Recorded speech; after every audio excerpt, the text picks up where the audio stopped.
Bueno, les dimos casi 10 minutos, entonces vamos a multiplicar esos 10 por 2 y ustedes me van a dar 20 minutos más en la enseñanza.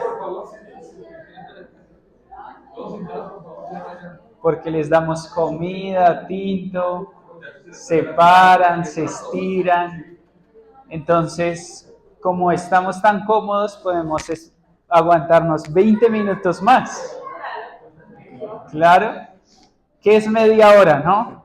¿Sabían que en promedio a nivel mundial una persona pasa entre 4 a 6 horas en su teléfono? Ahora, 20 minutos frente a 4 a 6 horas no es mucho y es un promedio mundial, hay gente que pasa más tiempo. Entonces, mentiras. Tome su lugar, por favor, y mientras toma su lugar, póngase de pie. Eso, muy bien. Hay que hacer movilidad articular, que se muevan las articulaciones.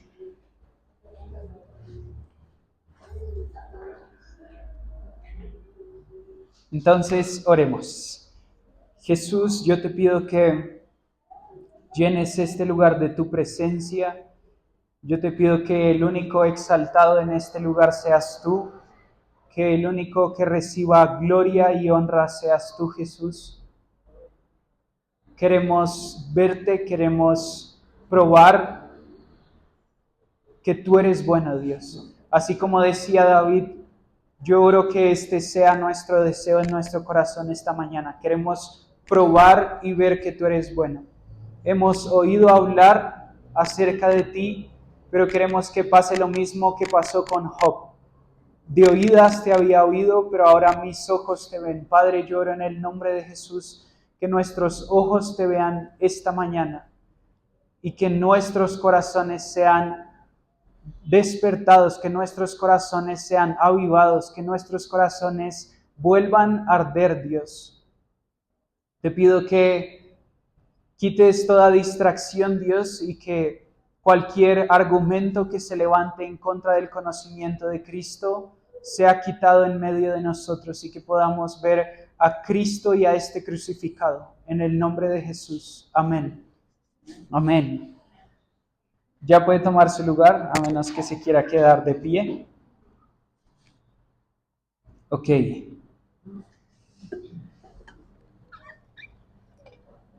Empecemos. Hebreos 6, del 1 al 3. Hebreos 6, del 1 al 3.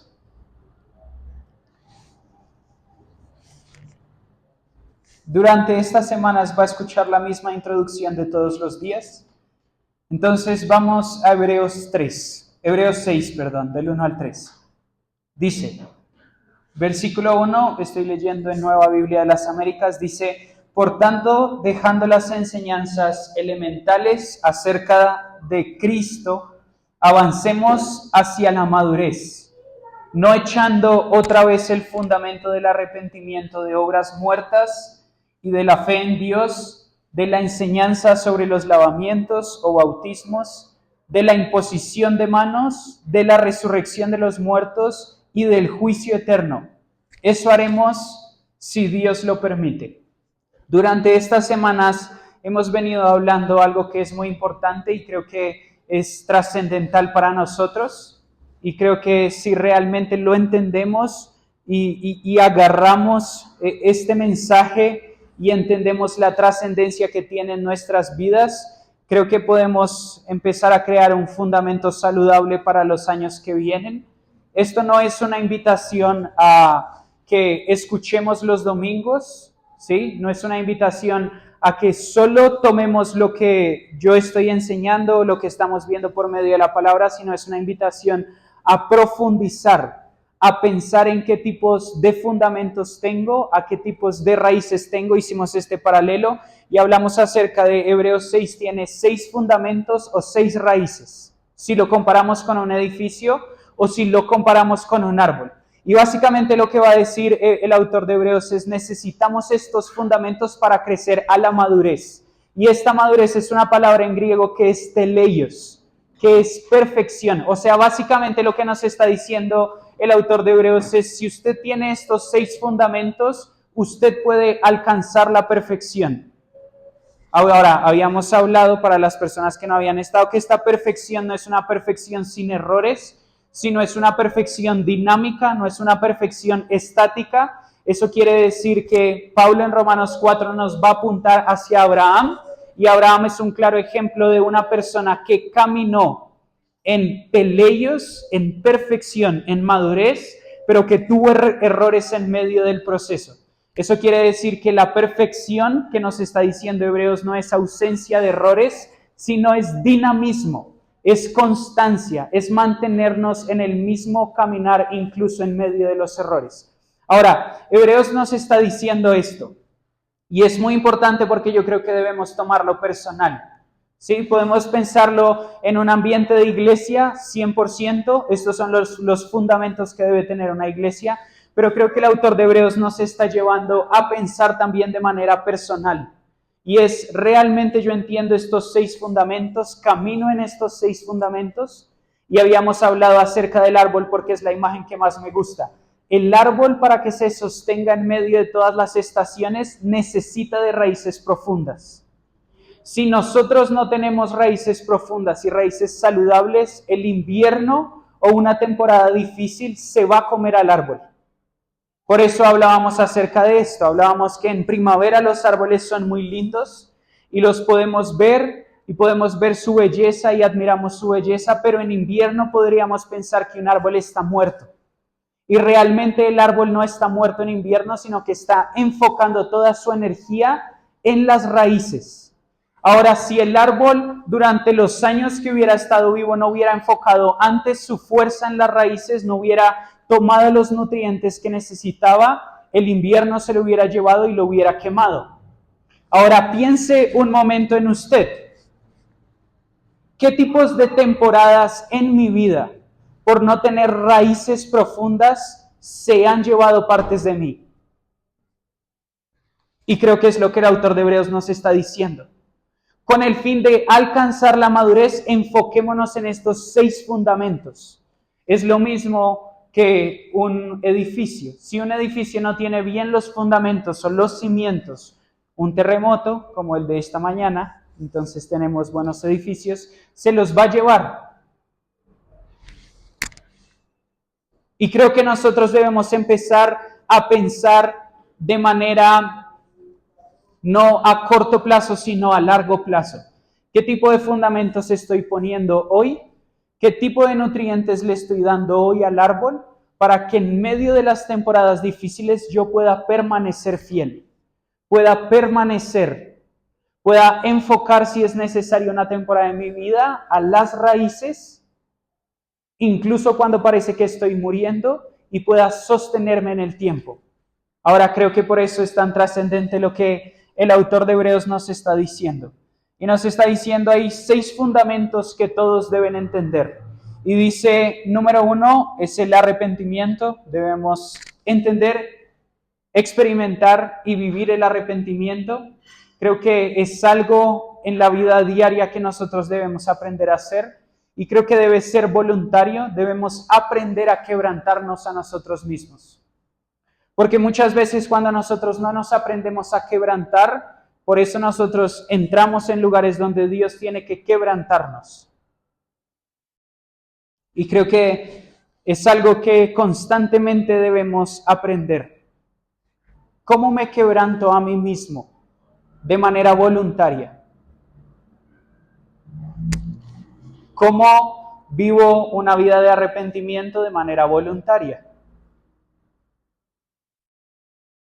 ¿Qué tan dispuesto estoy de humillarme enfrente de Dios y enfrente de los hombres?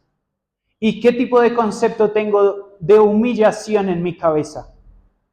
Porque se acuerdan lo que pasaba, y esto fue un error que hace unos meses enseñé y mi papá me corrigió y me gustó mucho porque hace mucho más sentido. Pero lo que le dice Dios al pueblo de Israel una y otra vez es: ustedes son un pueblo de dura cerviz. Y yo había dicho que la cerviz era en la pierna y mi papá me dijo, estás equivocado, estuve investigando y es en la cabeza. Ahora, para nosotros arrodillarnos o postrarnos, o incluso la famosa frase que nosotros decimos es que necesitamos aprender a agachar la cabeza, necesitamos quebrantar nuestra cerviz. Ahora, ¿qué tan dispuestos estamos a quebrantarnos a nosotros mismos?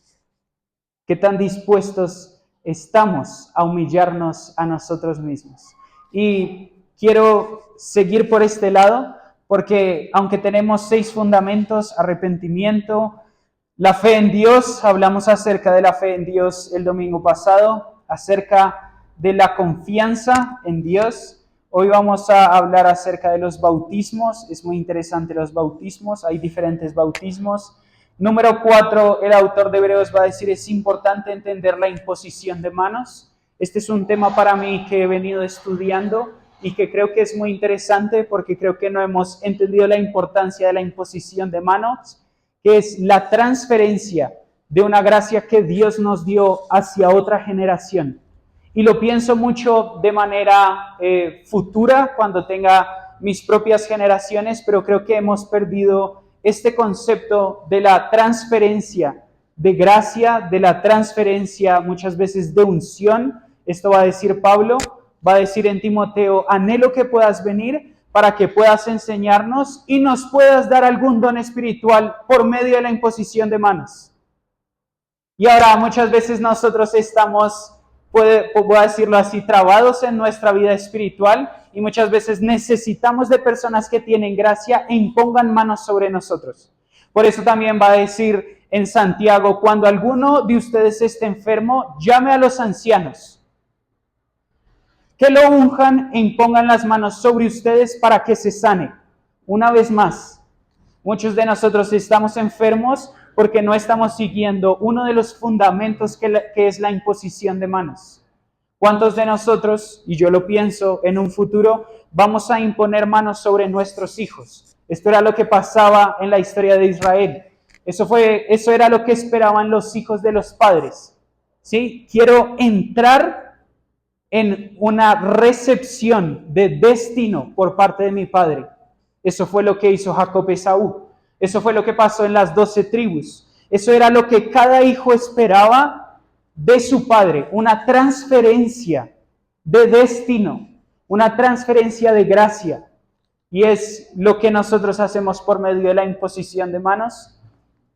Número 5, la resurrección de los muertos. Esto es completamente fundamental para nuestra vida, porque creo que uno de los temores que más podemos tener en la iglesia es el temor a la muerte, y es porque no entendemos el tema de la resurrección de los muertos, y creemos que la resurrección de los muertos es algo que va a pasar, como hoy no sabemos cómo va a pasar. Entonces tenemos temor acerca de la muerte porque no entendemos que el cuerpo que tenemos es el cuerpo que vamos a tener de manera glorificada. O sea, usted como es en este momento va a ser así, pero glorificado.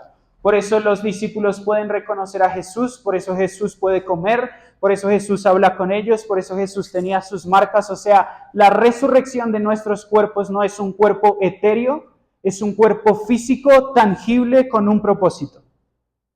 Ahora, si nosotros pensamos de esa manera, por eso Pablo decía, es que la muerte es ganancia para mí. Porque Pablo sabía que una vez él muriera, aunque él no ha recibido su cuerpo resurrecto, él sabía que por la resurrección de los muertos de Jesús, él iba a tener un cuerpo como el de Jesús. Por eso en Romanos él va a decir, en 1 Corintios 15, él va a decir, él es la primicia, él es el primogénito de los muertos. Eso quiere decir, piense esto, si Adán pecó y eso trajo pecado a toda la humanidad, básicamente lo que está diciendo Pablo es, Adán pecó y trajo una consecuencia a toda la humanidad. Ahora, el segundo Adán resucitó. Eso va a traer una consecuencia a toda la humanidad. Ahora, si el primer Adán era un hombre de carne y hueso, el segundo Adán era el Dios mismo, ¿cuánta confianza debemos tener en la resurrección de los muertos? Por eso Pablo decía, oh muerte, ¿dónde está tu victoria? porque tenemos victoria sobre la muerte. Era lo que estaba diciendo el apóstol Pablo. Por eso va a decir, no se entristezcan. Y va a decir, nosotros tenemos una esperanza que no defrauda. Y todo eso lo va a empezar a hablar acerca de la resurrección de los muertos. Piense conmigo. No deberíamos tener miedo a la muerte. Y hoy me llamaba mucho la atención cuando pasó el temblor, porque todas las personas estaban asustadas. Por lo menos en el conjunto donde nosotros vivimos.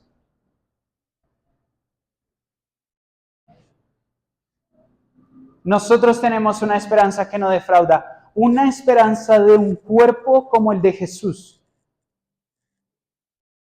Entonces, este cuerpo en realidad tiene importancia, pero no tanta. Y ahora va a terminar con lo último, el juicio eterno.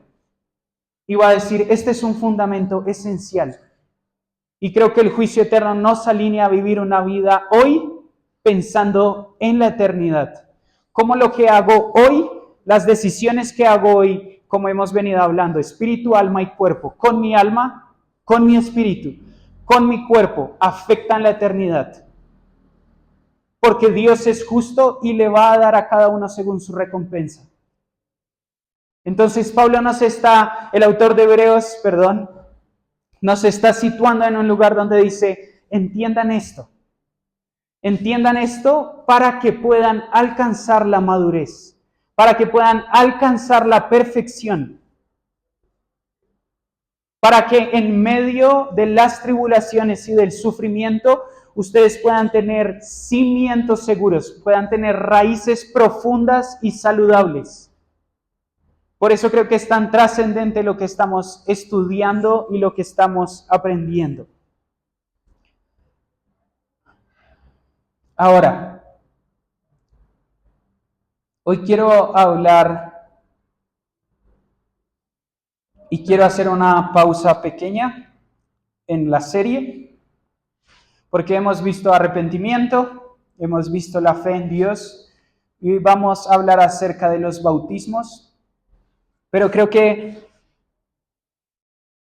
si no entendemos a Cristo, su obra y lo que quiere hacer en nuestras vidas, vamos a ser indiferentes a construir 6 cimientos o a construir de manera saludable nuestras raíces. Y quiero que vayamos a Lucas 21. Lucas 21.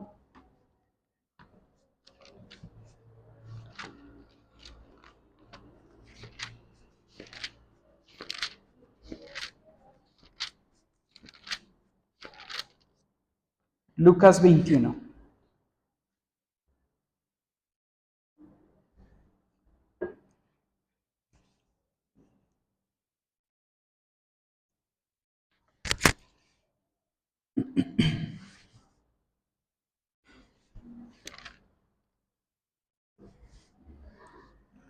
Lucas 21:34.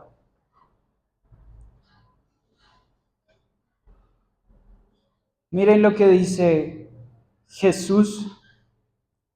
Dice, tengan cuidado. Dice, tengan pues cuidado de sí mismos, para que sus corazones jamás se endurezcan por la disipación, la embriaguez y las preocupaciones del mundo, de modo que aquel día venga repentinamente sobre ustedes. Jesús está hablando, esto es un paralelo con Mateo 24 y 25, pero Jesús está hablando a sus discípulos. Y aunque les está diciendo todo lo que ha de venir y de alguna u otra forma está hablando de una manera fuerte y les está diciendo todo esto va a venir, apela a sus corazones. Y Jesús dice, tengan pues cuidado de sí mismos. Y creo que es algo que Dios nos está llamando hoy. Tengan pues cuidado de sí mismos. Tengan pues cuidado de sus corazones.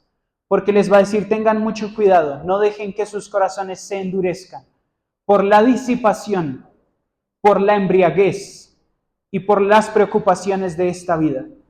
Jesús está viendo hacia el futuro y está diciendo, va a haber un enemigo en medio de la iglesia.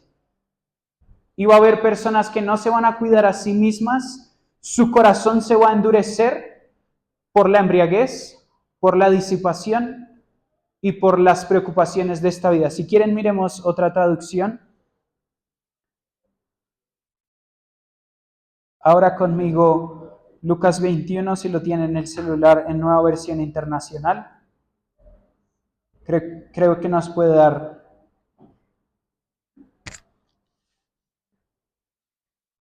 otra idea. Dice, tengan cuidado, no sea que se les endurezca el corazón por el vicio, la embriaguez y las preocupaciones de esta vida. De otra manera, aquel día caerá de improviso sobre ustedes. Está hablando acerca de la segunda venida de Jesús. Y está diciendo, estoy viendo algo. Y a lo mejor no es tan fácil de ver, pero estoy viendo personas que se han dejado a sí mismas, se han dejado de cuidar a sí mismas.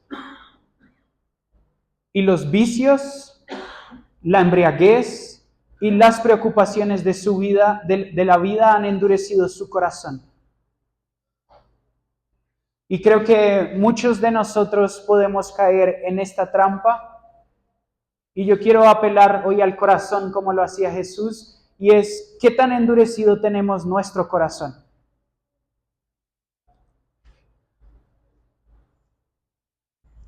Porque si estamos hablando de fundamentos y de salud, lo primero que hace Jesús antes de seguir con el sermón es decir, ¿cómo está su corazón?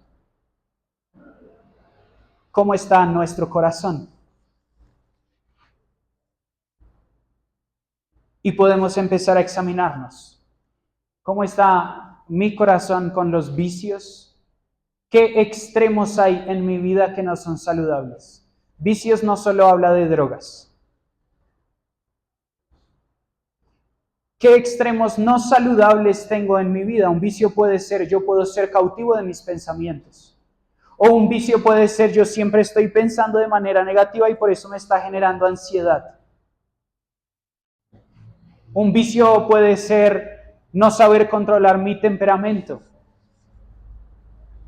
A lo que le damos rienda suelta, eso se puede convertir en un vicio. ¿Será el orgullo? Siempre me estoy mirando a mí mismo, eso se puede volver un vicio. Eso hace Nabucodonosor. Nabucodonosor no levanta una estatua de oro como lo hacía Israel. Nabucodonosor se levanta una estatua de sí mismo y pide que lo adoren a él. ¿Será que un vicio me he convertido yo mismo?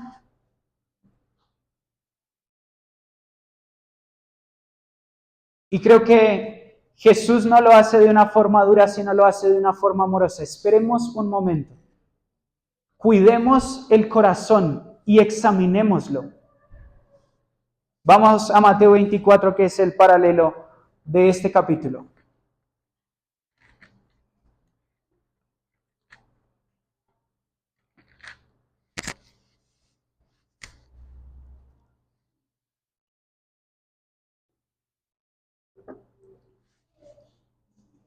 Versículo 12.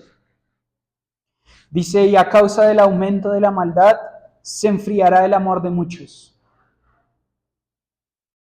Una vez más, Jesús está en el mismo sermón desde otra perspectiva y Mateo nos está diciendo, Jesús está pronunciando estas palabras y está diciendo, a causa de la maldad, el amor de muchos se va a enfriar.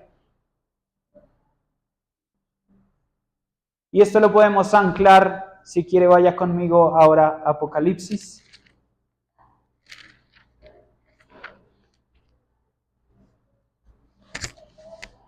Apocalipsis 2.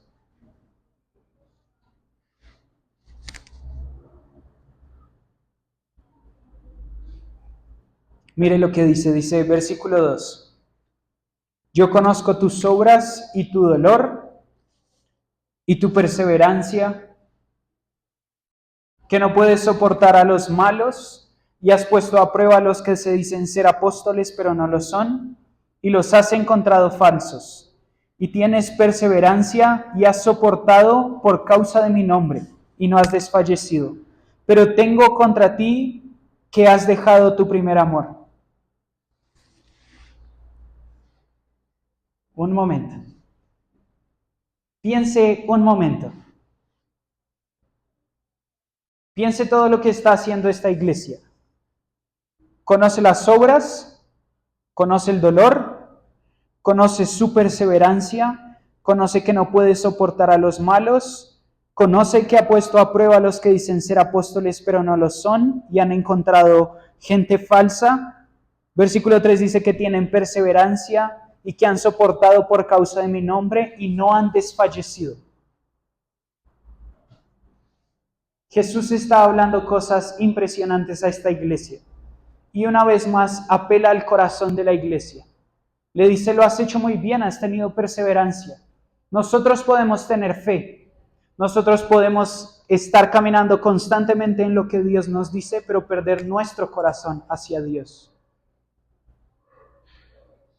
Y por eso Jesús se preocupa en medio de un sermón en hacer una pausa y decir, estoy viendo algo.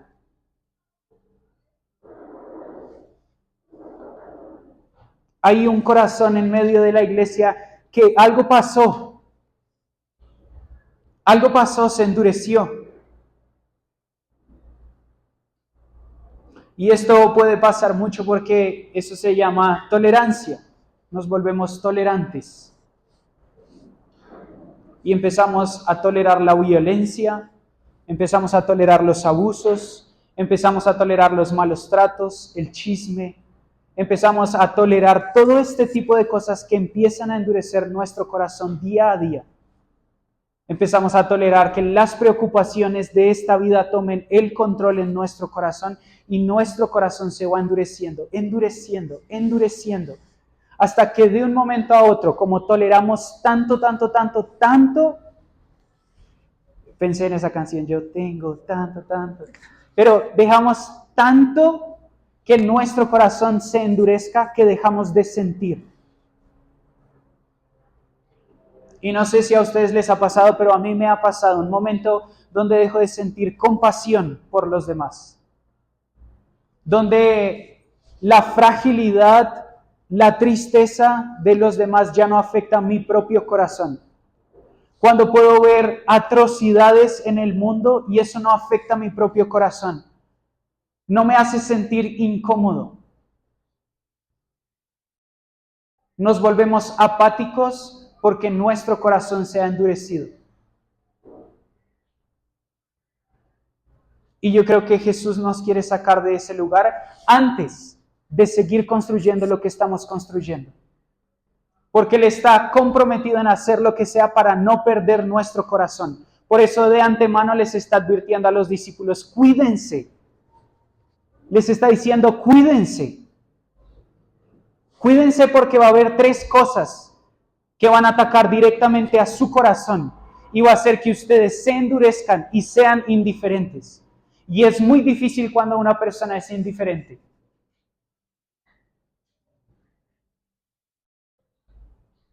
Es mejor que una persona reaccione mal, es mejor que una persona se ponga de mal genio, pero que tenga indiferencia.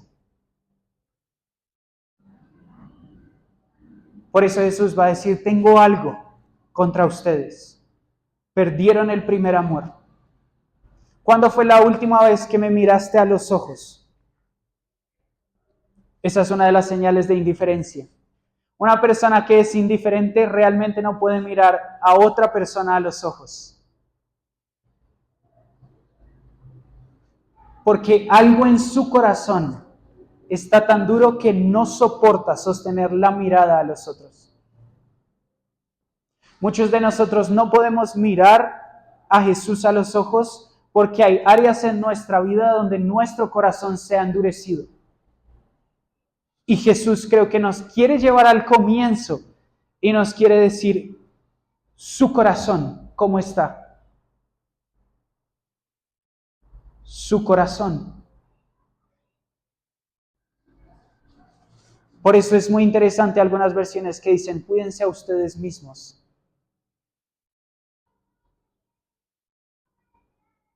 ¿Y se acuerda lo que dice el sabio en Proverbios 4? Sobre toda cosa guardada, guarda tu corazón, porque de él emana la vida. Jesús nos está llevando a un lugar donde quiere que examinemos nuestro corazón, pero quiere que hagamos algo con eso. Y creo que la respuesta está en Joel 2. Y ya después de eso vamos a hacer un paralelo interesante. Pero vaya conmigo a Joel 2.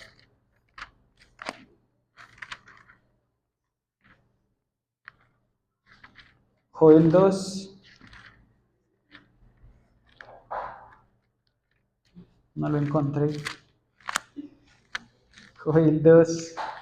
Es que ahí es donde están las páginas pegadas de la Biblia.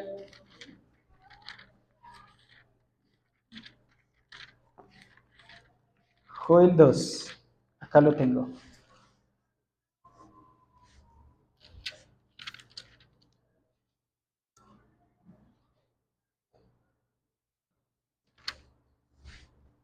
El contexto de Joel es un contexto como el que les estoy diciendo.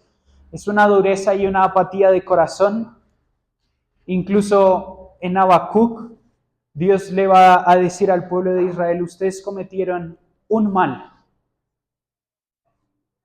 Y les dice, se enfocaron más en sus propias casas que en mi propia casa. Y durante todos estos profetas menores hay cosas en común.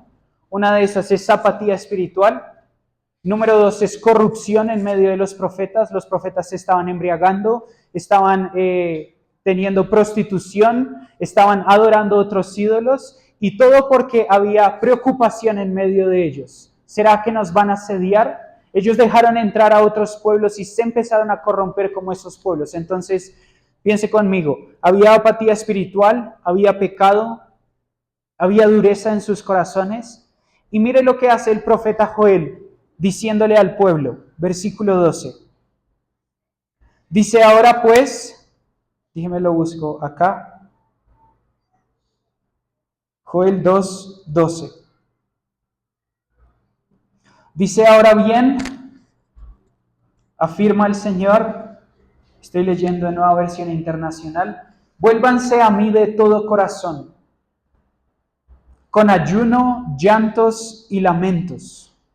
Rásguense el corazón y no las vestiduras. Vuélvanse al Señor su Dios, porque Él es misericordioso y compasivo, lento para la ira y lleno de amor. Cambia de parecer y no castiga. Tal vez reconsidere y cambie de parecer y deje tras de sí una bendición. Las ofrendas de cereales y las ofrendas líquidas son del Señor su Dios. Versículo 15. Toquen la trompeta en Sión. Proclamen ayuno, convoquen a una asamblea sagrada, congreguen al pueblo, consagren la asamblea, junten a los ancianos del pueblo, reúnan a los pequeños y a los niños de pecho, que salga de su alcoba el recién casado y la recién casada de su cámara nupcial. Lloren sacerdotes, ministros del Señor, entren entre la entrada del altar, entre la entrada y el altar, y digan, compadécete, Señor, de tu pueblo. No entregues tu propiedad como objeto de burla para que las naciones no se burlen de ella, porque habrá de decir entre los pueblos, ¿dónde está tu Dios?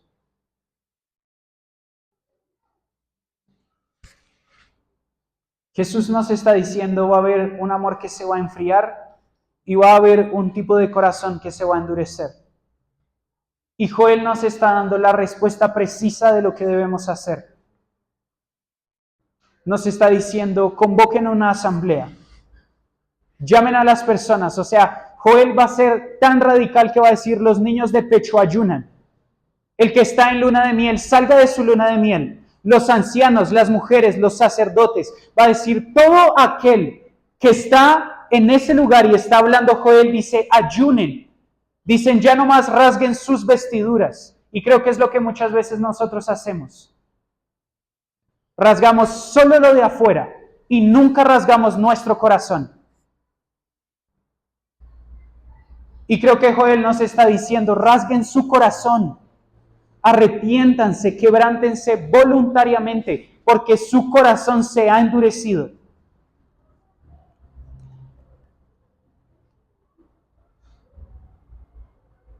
Y creo que nosotros debemos tomar estas palabras de manera seria. ¿Qué áreas en mi corazón están duras? ¿Y qué áreas necesito rasgar dentro de mi corazón para que dejen de estar duras?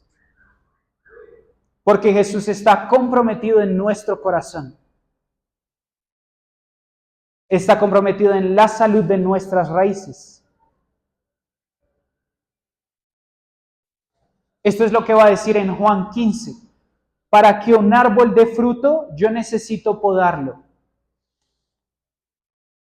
Necesito que pase por cosas difíciles, como es podar ramas y cortar ramas.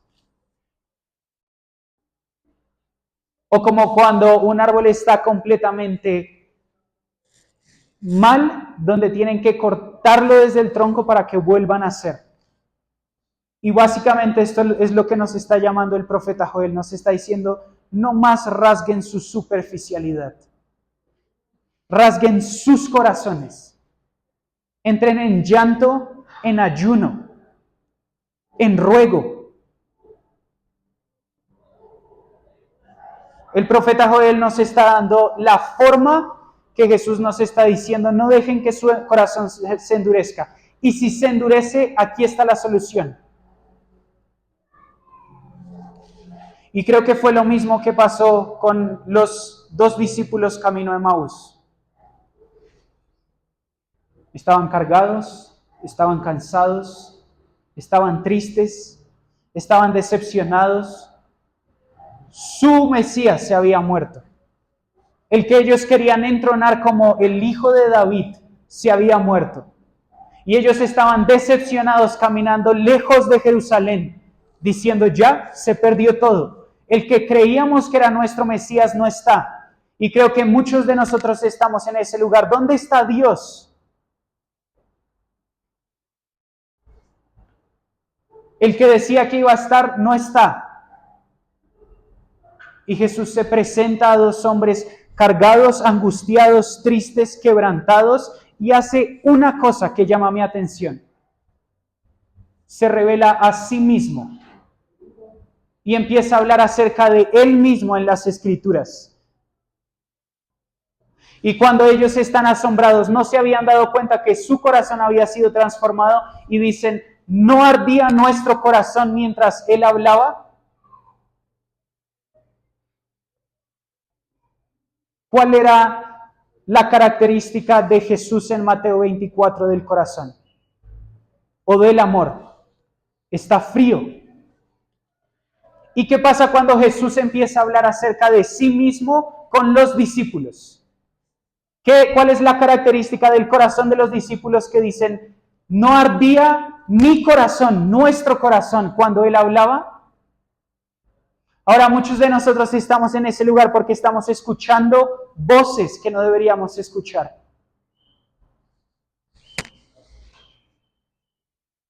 ¿En qué tipo de conversación estoy? ¿En qué tipo de conversación estoy? ¿Una que me enfría el corazón y me lo endurece? ¿O una conversación que hace arder mi corazón? Me gusta mucho una enseñanza de Itiel donde dice, no hables con la serpiente. ¿En qué conversación estoy? Determina la calidad del corazón que tengo. ¿En qué conversación me mantengo diariamente? ¿Enfría o hace arder mi corazón?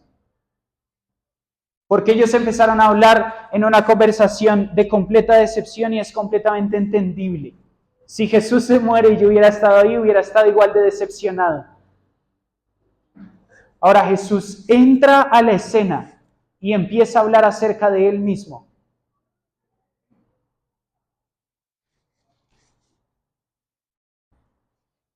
Y creo que Dios nos está haciendo un llamado y nos está diciendo, salgan de conversaciones en las que no deben estar y entren en conversaciones que hacen arder sus corazones.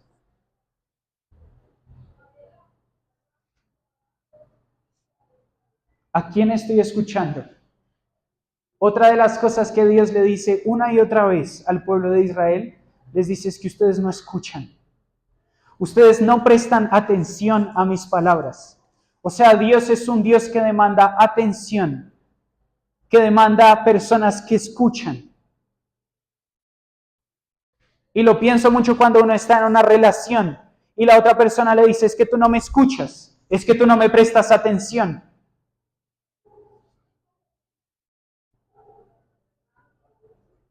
Y podríamos decir, no, es que yo estoy haciendo todo esto para ti, pero es que no me estás mirando a los ojos, no me estás escuchando. Esto es lo que pasa en las relaciones. Esto es lo que pasa en la relación con Dios. Dios le está diciendo a una iglesia, ustedes hacen y hacen y hacen para mí, perfecto. Yo nunca lo desecho, nunca. Pero han perdido una cosa. Han perdido su corazón.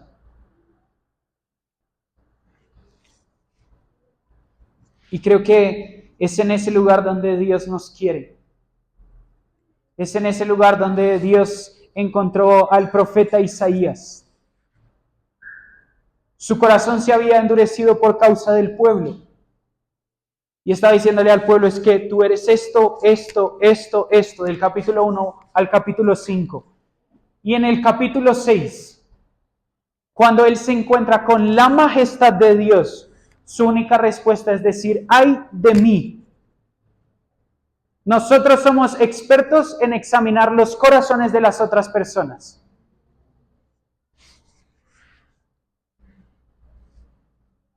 Por eso Jesús en Mateo 5 va a ser tan fuerte y va a decir, deja de mirar la viga en el ojo, la astilla en el ojo de tu hermano y mira tu propia viga. Eso es lo que le pasa a Isaías del capítulo 1 al capítulo 5, solo lanza palo al pueblo de Israel. Y en el capítulo 6, ante la majestad de Jesús, lo único que puede decir es, ¡ay de mí!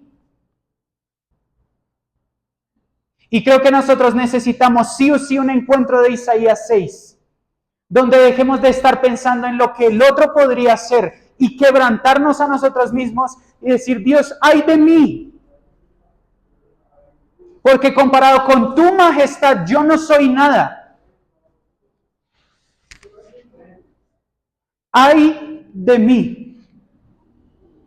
¡Ay de mí! Y creo que no debemos salir de esta conversación nunca. Porque cada vez que nos presentamos delante de Dios, Él está comprometido en confrontar nuestro pecado. Y si creemos que estamos delante de Dios y nuestro pecado no está siendo confrontado, no estamos siendo expuestos a la presencia de Dios.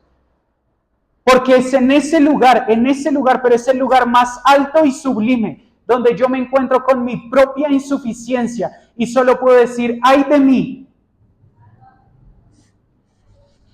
¡Ay de mí! ¡Ay de mí! Me gusta lo que dice un autor, pero básicamente dice esto, el solo hecho de ser hombres nos debería hacer clamar, ¡ay de mí! ¡Ay de mí! Y es ante la majestad de Jesús donde nuestra propia dureza de corazón se quebranta. Y Dios expone los secretos de nuestro corazón, no para juzgarnos. Es lo mismo que Dios hace frente a se me olvidó cómo se llama, este Dios de los filisteos, donde ellos capturan el arca que es la presencia de Dios, y ellos son tan irrespetuosos que ponen la presencia de Dios, Dagón, enfrente de Dagón. Y Dios borra a Dagón y hace que se caiga, y sus manos se caen y se parten dos delante de la presencia de Dios. Dios estaba rechazando a los filisteos de ninguna manera. Les estaba mostrando quién es el único digno de gloria y adoración. Y ante lo que Dios hizo, ¿qué hicieron ellos? ¿Cuál fue la respuesta de su corazón? Es lo que Dios nos está llamando a hacer. Cuiden de sí mismos. Hay que cuidar de otros, 100%. Pero somos expertos en cuidar de otros. Siempre tenemos las respuestas, siempre tenemos los consejos, siempre sabemos qué hacer en la vida de otros, pero nunca sabemos qué hacer en nuestra vida. Estamos llenos de consejos, pero ¿cuántas veces nos estamos encontrando con Dios para decir, ay de mí? No de otros, ay de mí. Y después es impresionante porque lo que hace Dios es su gracia. Él reconoce lo que está haciendo mal y dice, soy un hombre de labios impuros. Y después de eso, ¿qué hace Dios? Coge un carbón del altar ardiendo y se lo pone en la boca a Isaías. Está simbolizando su perdón. Es a ese lugar donde Dios nos quiere llevar. No nos quiere llevar a un lugar de reconocer nuestro pecado para juzgarnos y desecharnos, sino nos quiere llevar a un lugar donde reconocemos nuestro pecado y no nos desecha. Él provee la alternativa y dice, yo te purifico.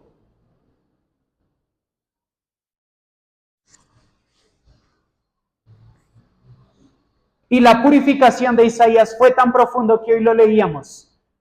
Capítulos 52 y 53. Estaba viendo a un hombre que estaba purificando sus pecados, experimentado en quebranto, varón de dolores. Ni siquiera lo miramos, no encontramos belleza en su rostro.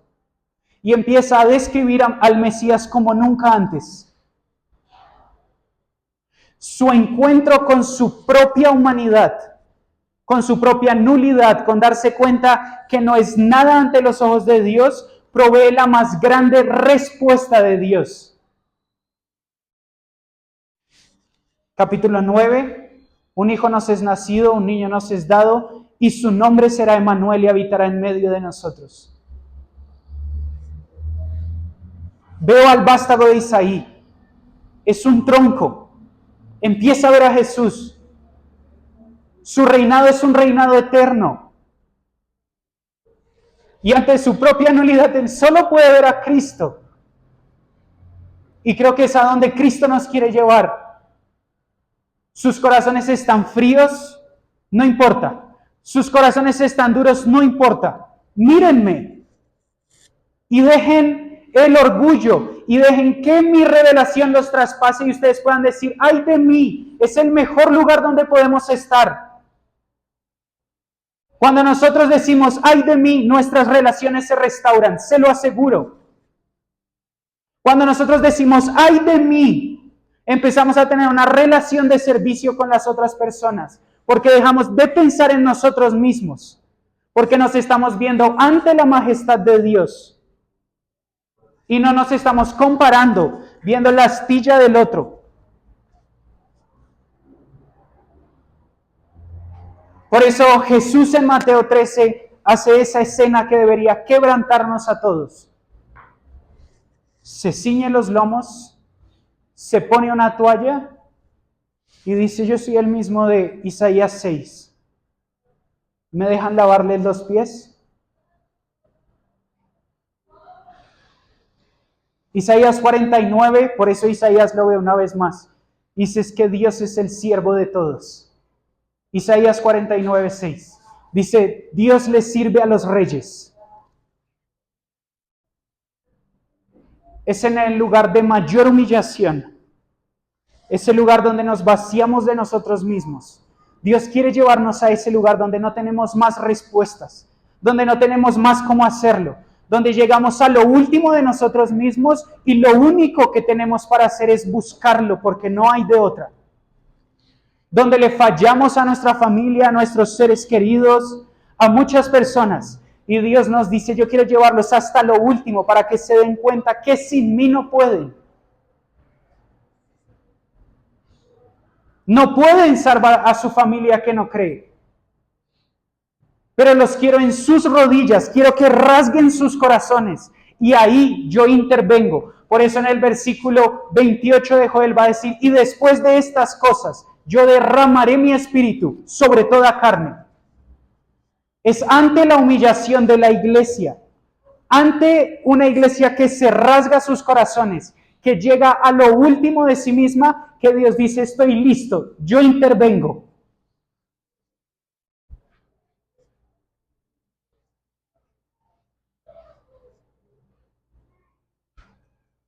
Creo que Dios nos quiere llevar a ese lugar donde no tenemos más respuestas, donde no tenemos más ideas, donde no tenemos más fuerza. Dios nos quiere acabados y derrotados. Por eso Pablo decía, yo me glorío en mis debilidades, porque es ahí donde el poder de Dios empieza a actuar en medio de mí.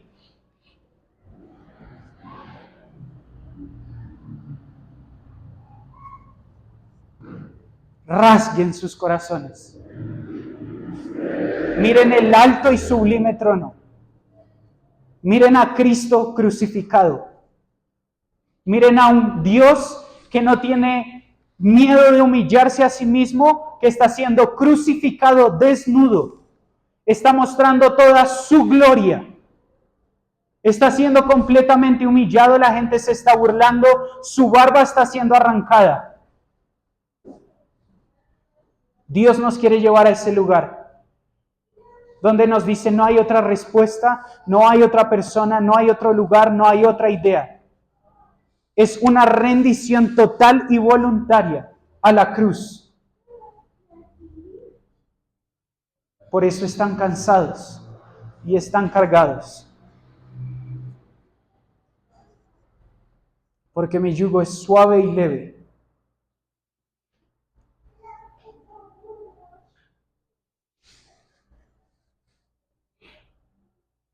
Creo que Dios quiere algo de nosotros. Algo de nosotros. Y está dispuesto a llevarnos a lo último. Para que ahí nosotros podamos quebrantar nuestra cerviz. Y podamos decir, ay de mí. Por eso Pedro va a decir en Hechos 3:21, arrepiéntanse. Arrepiéntanse. Para que Dios les mande a Cristo y tiempos de refrigerio. Arrepintámonos. Creo que es necesario entrar a ese lugar donde no hay más respuestas, donde solo hay lágrimas, donde no sabemos ni qué orar.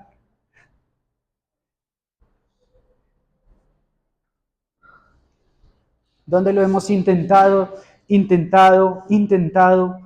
y estamos intentándolo tanto que nuestros pies están tan sucios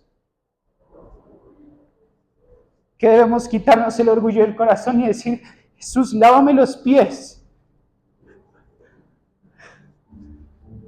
No como Pedro al principio, pero es que tú eres el Hijo de Dios, no laves mis pies. Y después se va al otro extremo. Lávame entonces todo. Y Jesús le dice, solo es necesario que te lave los pies.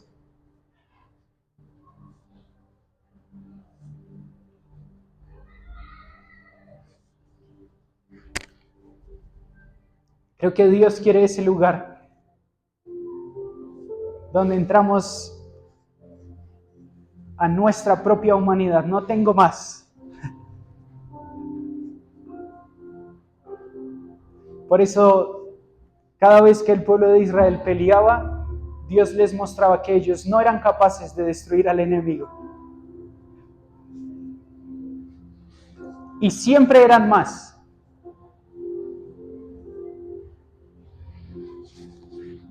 Y decía, y Dios los destruía porque estaba con ellos y se acordaba de su pacto.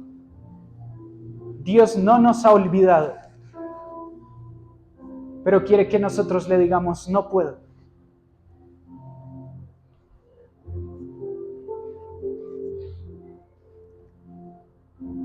No puedo. Por eso es tan importante el clamor de Abba Padre. Eso pasa con los hijos. Papá, no puedo. Si un hijo nunca le dice a su papá que no puede, su papá nunca lo va a ayudar.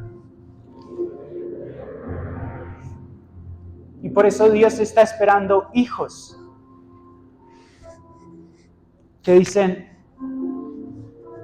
papá, papito, no puedo más.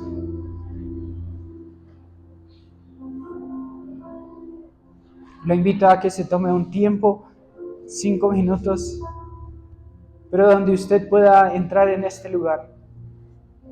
Y si no lo reconocemos y si no nos vemos ante los ojos de Dios, que podamos orar. Yo quiero ver lo que Isaías vio, que lo hizo clamar, ay de mí.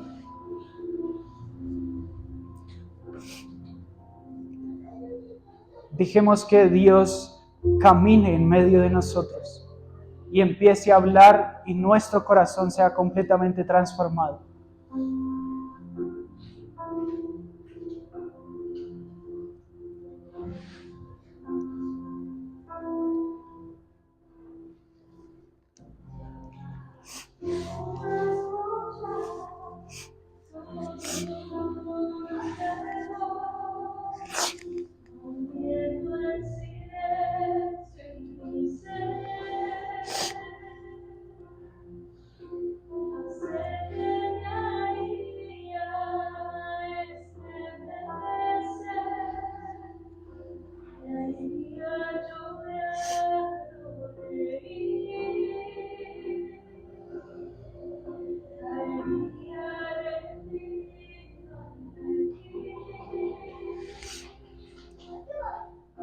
Y no podría estar ante ti, escuchándote hablar, sin llorar como un niño, y pasaría el tiempo así, sin querer nada más que escuchar.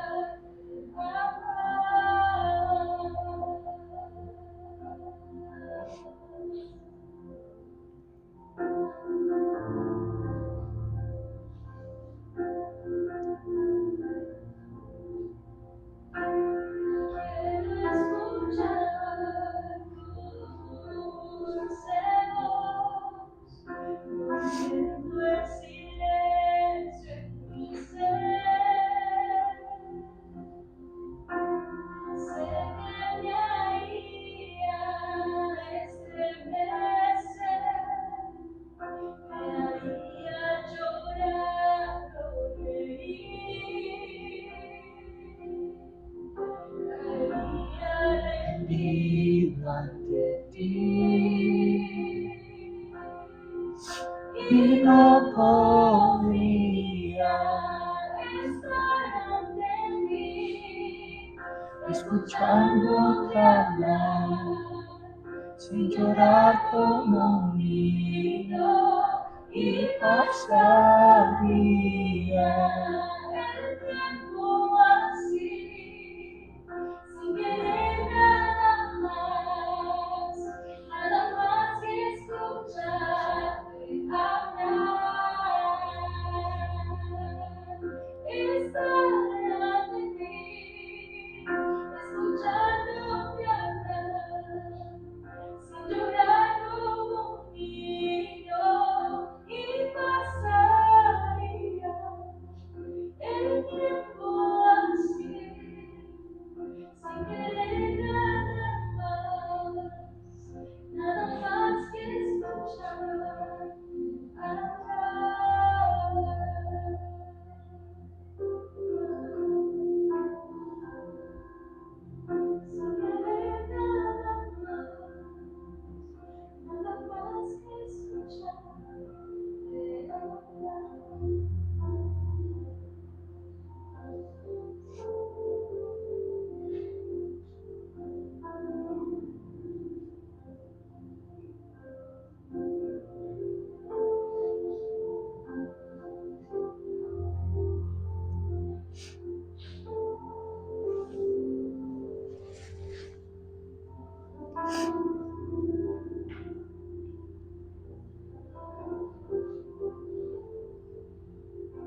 estar ante ti, escuchándote hablar, sin llorar como un niño, y pasaría el tiempo así, es querer nada más que escucharte hablar.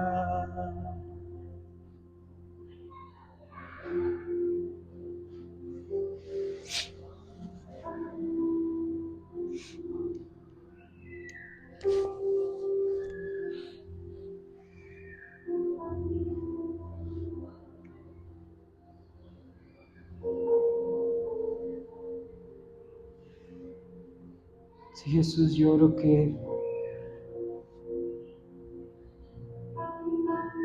podamos buscar un encuentro como el que tuvo Isaías.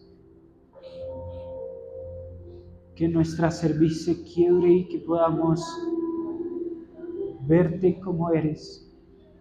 Que podamos entender que no nos juzgas para desecharnos, sino que juzgas nuestro pecado para traernos más cerca a ti.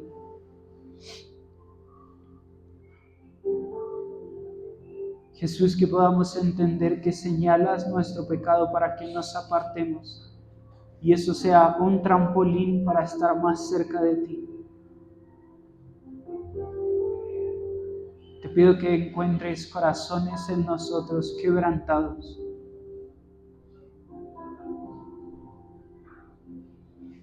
Tú habitas con el de corazón quebrantado. Encuentra corazones quebrantados en este lugar. En el nombre de Jesús. En el nombre de Jesús. Amén.